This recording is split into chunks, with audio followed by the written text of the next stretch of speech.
రంగారెడ్డి జిల్లా ఎలిమినేడులో నాయిని వెంకటేశ్వరరెడ్డి ఫౌండేషన్ ఆధ్వర్యంలో నిర్వహించిన కంటి వెలుగు కార్యక్రమానికి స్థానిక ప్రజల నుంచి విశేష స్పందన వచ్చింది.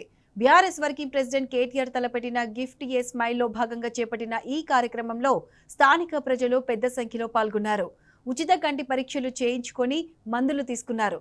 తన పుట్టినరోజు సందర్భంగా ఈ గొప్ప కార్యక్రమాన్ని తిరిగి నిర్వహించడం సంతోషంగా ఉందని నాయిని అనురాగ్ రెడ్డి తెలిపారు.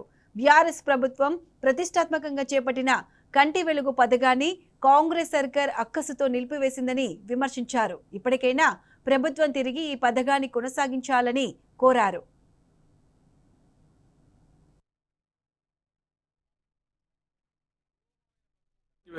ఎవరన్నా ఆలోచించిన అధ్యక్ష, కేసీఆర్ కంటే ఎంత దొడ్డు ఇంత ఎత్తున్నట్టు చాలా మంది వచ్చిండ్రు. ఒక్క ప్రభుత్వం ఇండియాలో ఆలోచించింది. కంటి అద్దాలు అపురూపమైనటువంటి అద్దాలు ఇలా సప్లై చేస్తా ఉన్నాం అధ్యక్ష. దాదాపు కోటిన్నర మందికి కంటి చూపు బ్రహ్మాండమైనటువంటి ఆ మస్క పోయి వెలుతురు చూపులు చూస్తున్నారు. ఇలా ఆ కళ్ళద్దాలు పొందినటువంటి ఆ ముసలి తల్లులు తండ్రులు వాళ్ళకి అద్భుతమైన గెలుపు గెలిచారు అధ్యక్ష.